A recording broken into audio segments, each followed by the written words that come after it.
누가복음 8장 40절에서요 56절까지요. 40절에서 마지막 56절까지 우리 한번 교독으로 읽을까요? 혈루증을 앓았던 여인하고요 야이로의 딸에 대한 내용이거든요. 우리 한번 교독으로 읽습니다. 40절 제가 먼저 읽습니다. 예수께서 돌아오심에 무리가 환영하니 이는 다 기다렸음이러라.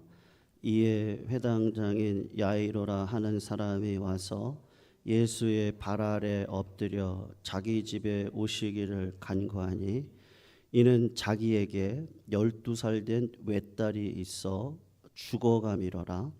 예수께서 가실 때에 무리가 밀려들더라. 이에 12해를 혈루증으로 앓는 중에 아무에게도 고침을 받지 못하던 여자가 예수의 뒤로 와서 그의 옷가에 손을 대니 혈루증이 즉시 그쳤더라. 예수께서 이르시되 내게 손을 댄 자가 누구냐 하시니 다 아니라 할 때에 베드로가 이르되 주여 무리가 밀려들어 미나이다. 예수께서 이르시되 내게 손을 댄 자가 있도다. 이는 내게서 능력이 나간 줄 알미로다 하신대 스스로 숨기지 못할 떨며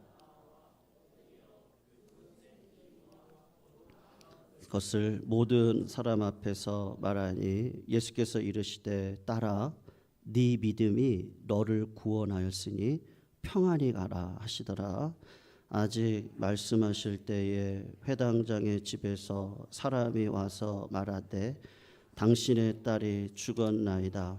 선생님을 더 괴롭게 하지 마소서 하거늘 예수께서 들으시고 이르시되 두려워하지 말고 믿기만 하라. 그리하면 딸이 구원을 얻으리라 하시고 그 집에 이르러 베드로와 요한과 야고보와 아이의 부모 외에는 함께 들어가기를 허락하지 아니하시니라. 모든 사람이 아이를 위하여 울며 통곡하매 예수께서 이르시되 울지 말라. 죽은 것이 아니라 잔다 하시니 그들이 그 죽은 것을 아는 거로 비웃더라.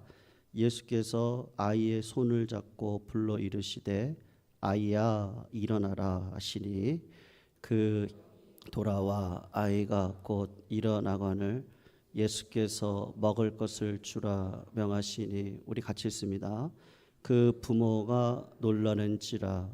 예수께서 경고하사 이 일을 아무에게도 말하지 말라 하시니라. 아멘. 주보 이렇게 뒷면을 보시면요, 사실은 제가 우리 교회를 향한 비전을 이렇게 적어놓은 게 있거든요. 근데 그게 뭐냐면 하나님의 나라를 경험하고 그 나라를 확장하는 교회. 제가 사실은 꿈꾸는 교회입니다. 예, 꿈꾸는 교회. 가장 1번이라고 할 수 있는데요. 하나님의 나라를 이렇게 생각을 해보시면요, 그런 생각이 들어요. 뭐 제가 목회자로서요, 뭐 유명해지고 싶다 그런 마음 없습니다. 그러니까 우리가 그런 업적하고 그 하나님의 열매를 저희들이 착각할 때가 많이 있거든요. 우리가 그거를 잘 구분을 하셔야 됩니다. 그러니까 하나님은 업적을 좋아하시지 않으세요. 제가 확실하게 말씀드릴 수 있습니다. 아무리 말씀을 찾아봐도 하나님이 우리들에게 요구하시는 건 영향력이라든지 업적은 아닙니다. 그러니까 하나님이 요구하시는 게 뭐냐? 그러니까 열매를 요구하시거든요. 그런데 갈라디아서에 보면은 열매가 나오잖아요. 그러니까 이 육신의 몸으로는 그 열매를 맺을 수가 없습니다. 그러니까 예수 믿고 나면요, 특징이 뭐냐? 성령을 받거든요. 그러면 내가 육신대로 살던 것을 불편해요. 예전에 습관대로 살던 게 불편해요. 업적 위주로 말이죠. 내가 이렇게 했어. 내가 아니면 이렇게 이룰 사람이 없지 않았어? 그게 세상 나라의 왕들의 고백 아닙니까? 얼마 전에 트럼프하고 푸틴이 만났는데 다 자기 그림을 가지고 그 이미지를 연출하잖아요. 그러니까 내가 이렇게 하는 거야. 내가 오니까 평화도 이루어지고 그런 업적을 잡고 세상 왕들은 추구를 합니다. 근데 하나님은 그런 거에 관심이 없으세요. 그리고 뭐에 관심이 있냐? 하나님의 나라, 그 하나님의 의에 관심이 있으시거든요. 그러니까 예수 믿고 나면요, 그 눈이 열려요. 그리고 그렇게 못 살아요. 내가 그렇게 살 수가 없어요. 물론 이제 다른 분들이 오해할 수는 있지만, 자기 생각을 가지고 생각들을 하시니까 오해는 하실 수 있지만, 믿는 자는 뭐 그런 어떤 내 육신의 힘을 의지해서 육신의 것을 드러내는 거, 그게 기쁨이 아니라는 걸 예수 믿고 성령 받으면 자꾸 이 10년 가운데 이게 오거든요. 그러니까 누구를 의지해요? 여러분, 믿음이 뭐죠? 믿음이 뭐예요? 할 수 있다? 여러분, 성경에서 얘기하는 믿음은 끊임없이 하나님을 바라보는 겁니다. 그러니까 끊임없이 성령님이 내 안에 계시다는 걸 인식하고 나로는 안 돼요. 그래서 배우려고 그래요. 자꾸 바꾸고 싶어요. 내 안에 뭐 수많은 감정들이 오고 갑니다. 근데 그 감정대로 살고 싶지 않아요. 그래서 어떻게 하느냐? 내가 이거를 뭐 억누르고 아니면 누구를 만나서 이 마음을 좀 바꿔보려고 하고 아니면 책을 읽고 뭐 어떤 유튜브 영상을 보고 아니면 어떤 단체에 들어가서 뭐를 할 수 있을까요? 뭐 요가라든지 어떻게 마음을 다스릴까? 아니면 산에 올라가서 108번뇌를 하면서 안 돼요. 그렇게 못 살아요. 그래서 하나님이 우리들에게 주신 게 뭐냐? 성령을 주셨거든요. 성령이 들어오면 믿음이 여기서부터 막 올라오는데 하나님을 바라보고 싶어요. 그러니까 하나님이 누군지 알고 싶어요. 그러니까는 말씀을 자꾸 읽고 싶어요. 외우고 싶어요. 그리고 무슨 문제가 있으면 하나님 앞으로 나아가고 싶어요. 그거가 신앙의 시작이거든요. 네.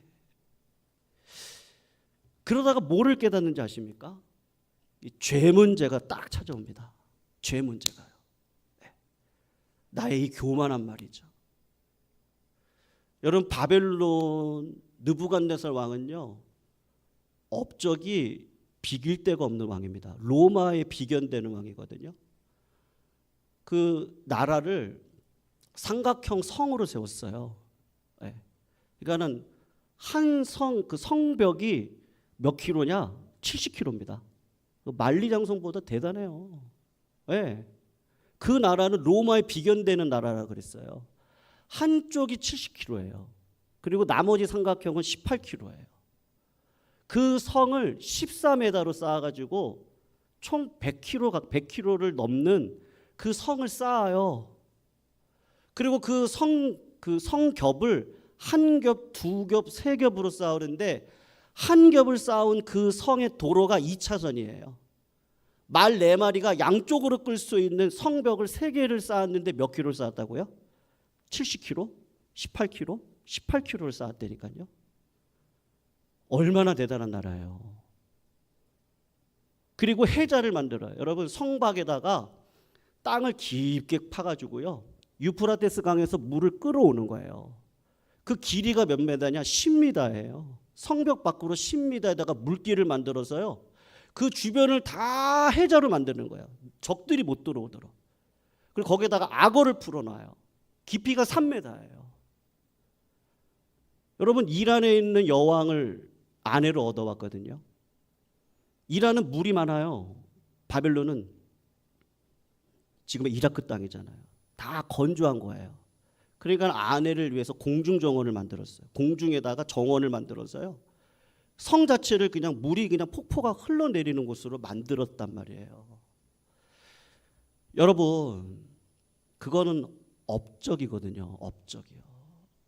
그거는 죄와 싸울 필요가 없어요. 오히려 내 죄를 막 북돋아가면서 남을 짓밟고 속이고 남의 거 빼앗고 그렇게 해가지고 그런 업적을 만들 수가 있는 거예요. 근데 하나님이 어떻게 하시죠? 벨사살 왕 때 딱 하루입니다. 얼마도 안 걸렸어요. 내부자 한 명이 문을 그냥 열어줘서 하루아침에 바벨론은 끝나요. 여러분, 우리가 이 땅을 살아가면서 믿음도 필요하고요. 왜냐하면 죄가 하나님 앞으로 나아가는 걸 방해하거든요. 그러니까는 믿음이 필요해요. 하나님을 바라봐야 되는 믿음이 필요하죠.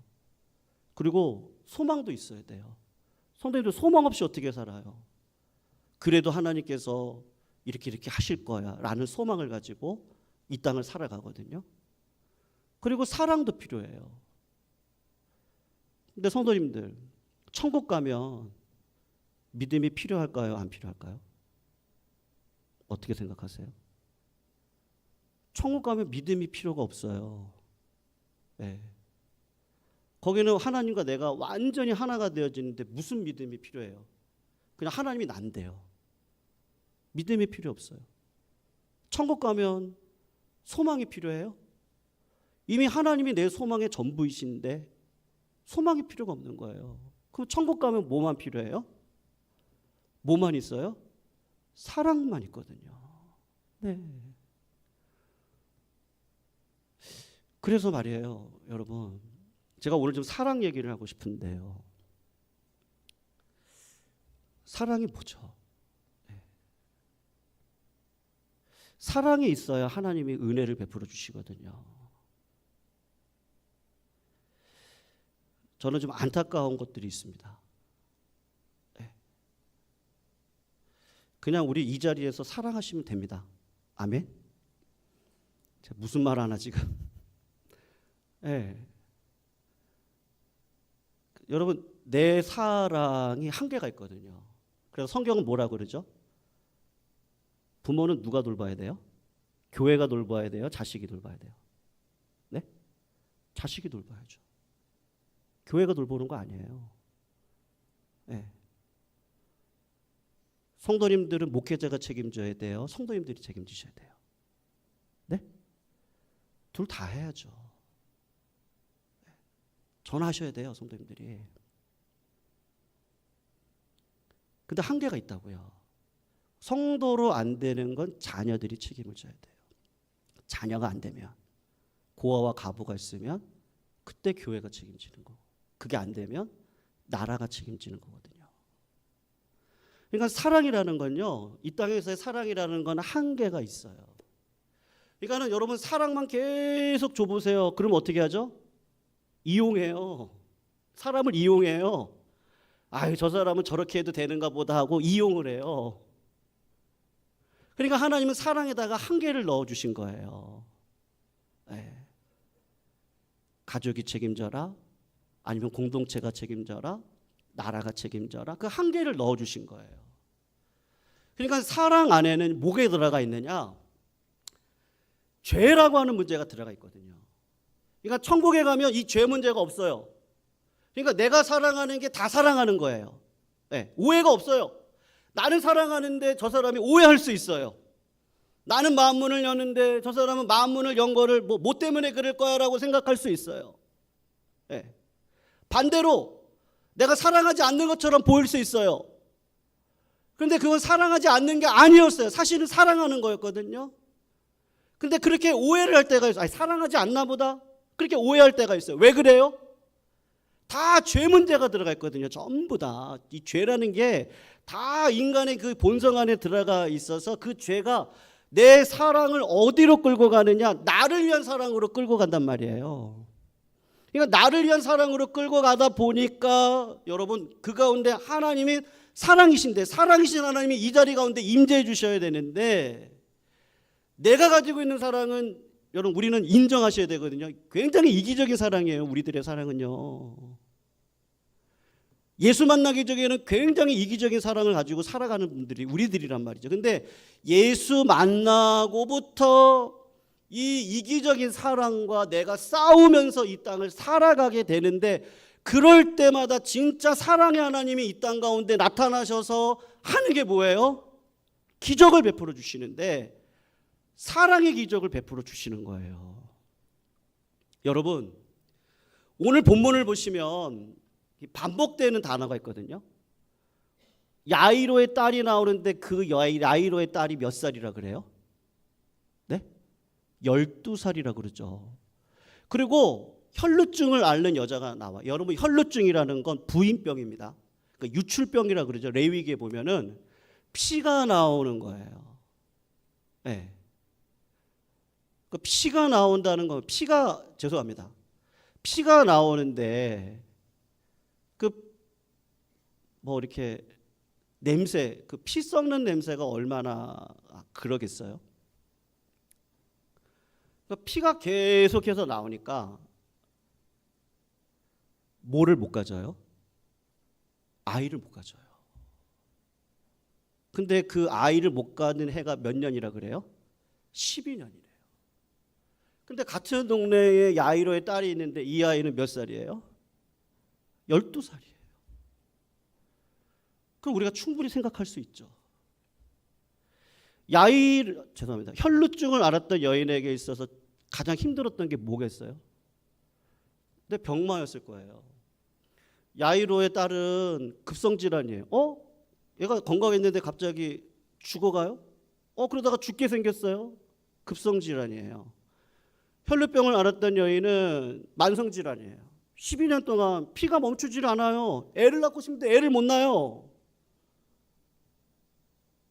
피가 썩어요. 냄새가 나요. 그러니까 사람들이 그 옆에 있으려고 하지 않아요. 마가복음 5장에 보면 남편이 이 여인을 데리고 의원들을 다 찾아갔던 것 같아요. 돈이 좀 있었던 것 같아요. 근데 의원을 찾아가서 병을 고치려고 하는데 이 병이 안 고쳐지고 돈만 나가는 거예요. 그러니까 여러분, 이 여인에게 있어서 최고 힘들었던 게 뭐겠어요? 이 병이 먼저 힘들었을 거예요. 그러다가 남편 눈치가 보였겠죠. 그래서 남편하고 아내하고 애가 안 나면, 제가 젊은 부부들을 섬길 때가 있었거든요. 근데 결혼을 해서 아이를 못 낳아요. 그럼 어디까지 가는지 아십니까? 이혼을 할까까지 가더라고요. 젊은 부부들이 아이를 못 낳으면 우리 사이에 아이가 없는데 이제 결정을 해야 되는 거예요. 이혼할까 아니면 이대로 살까, 이 결정을 하더라고요. 그러니까 7년 동안 아이를 못 가졌던 한 가정을 봤는데 정말 기적과 같이 아이를 가져서 다시 결합이 됐어요. 이제 그런 가정을 봤거든요. 그러니까 아이가 없으니까 남편의 눈초리가 어떻게 되겠어요? 바뀌겠죠. 처음에 병 때문에 힘들었는데 이 가정이 아이를 못 가지니 남편하고도 관계가 서운해지는 거예요.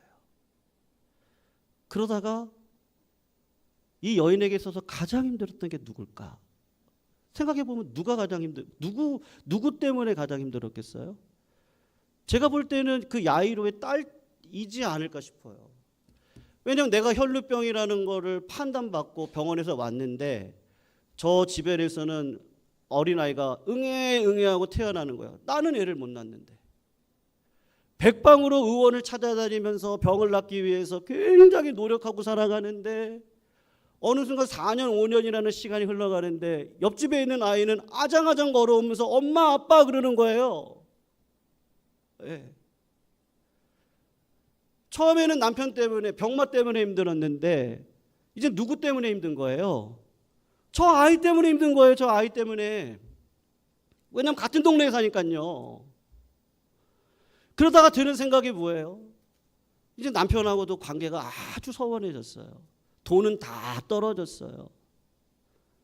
근데 저 아이는 초등학교 간다고 그러고 공부한다고 그러고 아빠, 엄마 이러면서 밥을 먹고 하는데 그게 너무너무 마음 가운데 어떤 마음이 있는 거예요? 상처가 되는 거예요. 네. 여러분, 그러던 어느 날 갑자기 저 아이가 급성 질환에 걸려서 죽을 병에 걸렸습니다. 그리고 온 무리가 예수님이 오기를 기다렸다가 그 예수님이 온 것을 환영하고 야이로가 예수님 앞에 와가지고 무릎을 꿇고 예수님 우리 집에 가셔서 우리 아이에게 손을 얹어 놓고 이 아이의 죽을 병을 고쳐주세요 라고 하고 예수님이 그 아이를 고치겠다고 막 가고 있는 현장이에요. 그 아이 때문에 상처를 입었던, 그 아이 때문에 가장 힘들었던 이 혈루병을 앓았던 여인에게 있어서 여러분 첫 번째 드는 마음이 어떤 마음이겠어요? 저 아이를 고쳐야 되겠다라기보다는 어떤 마음이 들어오겠어요? 내가 얼마나 저 여자 때문에 힘들었는데, 저 어린아이 때문에. 나는 애를 못 낳는데 저 집은 애를 낳고 잘 살아가고 잘 됐다. 인간으로는 그런 마음이 들어오지 않겠어요? 내가 당한 저주, 그래 네 집도 좀 당해봐라. 그럴 수 있지 않겠냐고요.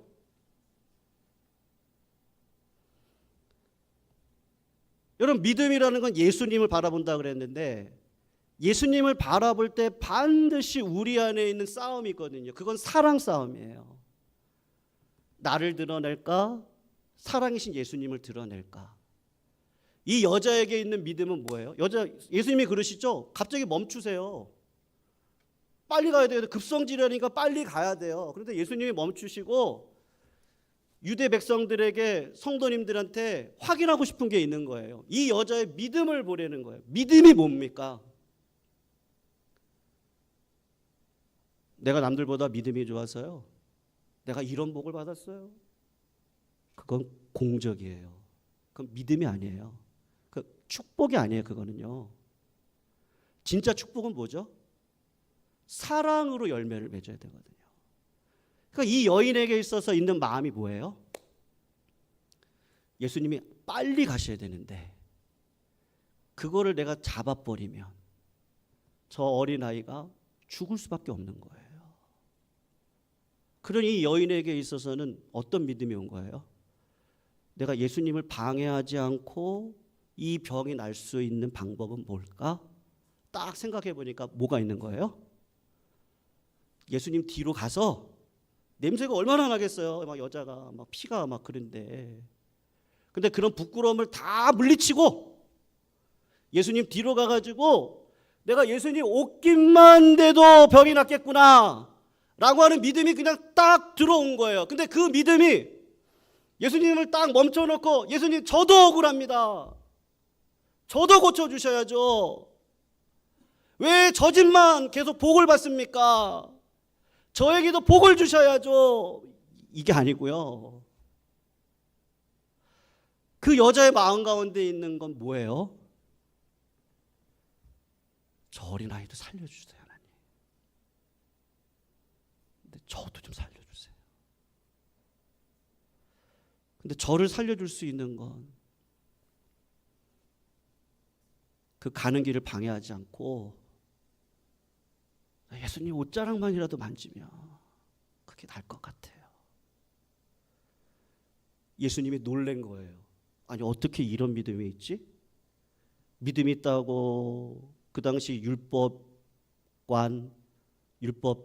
서기관들, 바리새인들 다 자기네들이 믿음이 있다고, 그래서 내가 이런 자리에 있다고 그렇게 생각하는 그 시대 가운데, 아니 어떻게 하나님을 바라보는 그 마음을, 그 성령의 열매, 그 사랑이라고 하는 열매, 희락이라고 하는 열매, 오래 참음이라고 하는 열매, 충성이라고 하는 열매,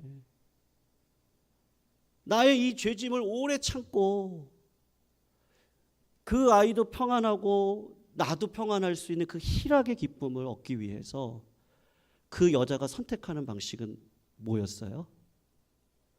조용히 예수님 뒤로 가서 내가 옷깃만 스쳐도 예수님이 가는 길을 방해하지 않고 나는 날 수 있겠지. 누구 바라본 거예요? 예수님을 바라본 거예요.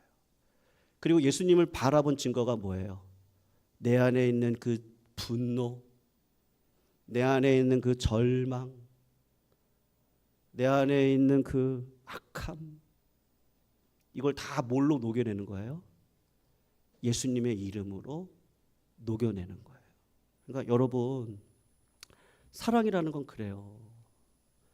내가 사랑하면요, 그 사람이 잘못된 길을 걸어가면, 여러분 자식들 그렇지 않아요? 내 자녀가 잘못된 길을 걸어가는데 어떻게 부모가 가만히 있어요? 그렇지 않아요? 여러분, 내가 제약된 인생길을 걸어가는데 어떻게 하나님이 내 가는 길을 그대로 방관해 두시겠어요? 여러분, 진짜 사랑이 뭐예요? 진짜 사랑이에요. 저는 우리 성도님들이 다 구원의 자리에 서시기를 주의 이름으로 축원합니다. 네. 성도님들 진짜 구원의 능력을 아시기를 축원합니다. 네. 그리고 말씀을 읽으시기를 축원합니다. 암이 작으실 줄 알았어요. 기도 많이 하시기를 축원합니다. 조금 커시네요. 네. 성령 충만하기를 축원합니다.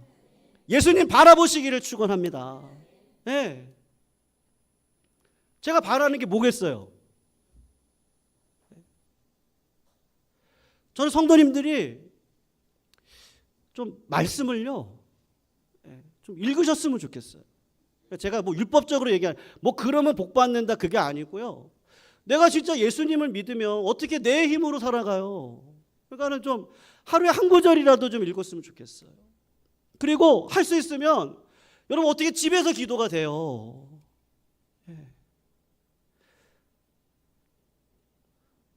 생명을 하나님이 주실 거거든요. 부흥은 주실 거예요. 하나님이 주실 거예요. 근데 그거는 하나님 편에 있는 거고, 어떻게 우리가 기도하지 않고 살아갈 수 있냐고요. 그러니까 오고 가면서 기도하시고 하나님께 좀 물어보시고, 그리고 말씀을 한 구절이라도, 내 습관이 안 들어있으니까 이 말씀 읽기가 어려운데 그래도 어떻게 하든지 말씀을 좀 붙들라고, 일어나자마자 유튜브 트지 마시고요. 그 손안의 성경 있거든요. 유튜브에 그거 보시면 뭐 그런 성경들 많잖아요. 그거를 읽지 않고는 다음으로 안 넘어가요, 핸드폰이. 그렇게라도 해서라도 내가 한 구절이라도 읽으면서, 그러니까 주님을 바라보면서, 내가 가지고 있는 이 사랑은 이기적인 사랑이거든요. 그러니까 그 야이로, 그 혈루증 앓았던, 여러분 야이로를 보세요.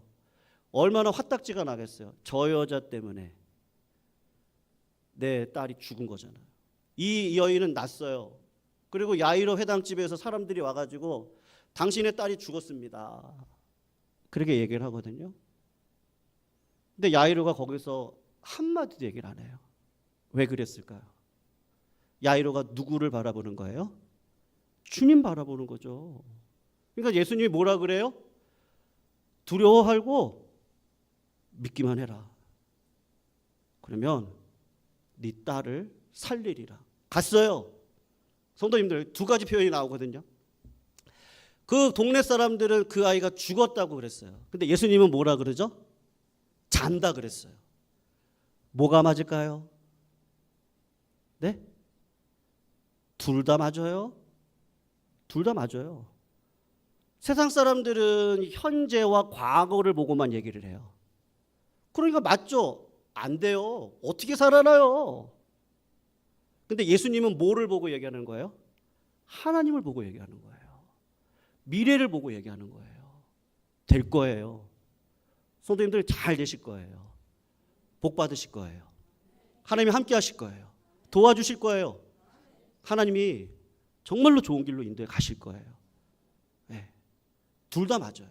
근데 믿음이 없는 눈과 믿음이 있는 눈이에요. 여러분, 이 믿음은 어디에서부터 시작이 되어져요? 주님 바라봐야 돼요. 그리고 죄와 싸우셔야 돼요. 나는 완성품이 아니에요. 내 업적이 하나님의 열매가 아니에요. 그렇다고 업적이 없다고 그것도 하나님의 열매가 아닌 건 아니에요. 그것도 아니에요. 그런 거는 아무 상관이 없어요. 그게 아니라 내가 있는 자리에 주님의 형상이 드러나야 돼요. 그럼 하나님이 어떻게 하시죠? 역사하시죠. 제가 마지막으로 시간이 좀 가긴 하는데요. 제가 25년 전에 전철을 타다가 어떤 분이 신문을 읽다가 신문을 제 옆으로 툭 던졌어요. 그래서 그 신문을 제가 이렇게 읽었는데 거기 한 명의 기사가 나왔거든요. 그분의 한국의 기업인의 고별사였습니다. 근데 그분이 은퇴 얘기를 이렇게 얘기를 했어요. 여러분과 함께 했던 꿈과 이상은 이제는 가눌 수 없는 고독이 되어 제 여생의 반려로 남게 되었습니다. 이제는 뜬구름이 된 채, 이렇게 표현했어요. 자기의 마지막 인생을 뜬구름이 된 채 여생 동안 그 모든 것을 면류관 삼아서 온몸으로 아프게 느끼며 살아가게 될 것입니다. 이렇게 본인의 인생의 고별사를, 기업인이었거든요. 이분이 누구냐? 대우를 창업했던 김우중 회장입니다. 이분 본인 스스로가 뭐라고 얘기했냐? 일 중독자라고 얘기를 했습니다. 자기 취미는 일하는 거라 그랬어요. 그래서 1년에 식구와 함께 식사하는 시간이 2-3번밖에 없다고 그렇게 이야기를 했습니다. 그러니까 여러분, 업적이 대단하잖아요. 그런데 그런 분이 30년 일하고 은퇴하면서 자기 인생을 뭐라고 얘기했다고요? 뜬구름으로 얘기했다니까요. 여러분, 세상 언론은 잔인해요. 사람들이 돈 냄새를 잘 맡잖아요. 그러니까 언론이 이 사람이 좀 힘이 있을 때는 막 올려요. 근데 언론이 또 어떻게 하죠? 은퇴하면 어떻게 해요? 또 한없이 낮춰요. 그러니까 언론이 그래요. 세상이 그래요. 네. 여러분, 업적을 의지하시겠습니까? 열매를 의지하시겠습니까? 네. 한낱 인생이 120년이라 그래도 한계가 있는데요. 하나님이 보시는 게 뭐겠어요? 열매죠. 근데 그 열매가 뭐예요? 저는 오늘 사랑을 이렇게 정해내리고 싶습니다. 죄와 싸우십시오.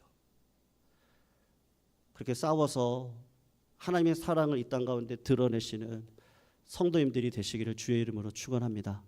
두 번째, 주님을 바라보십시오.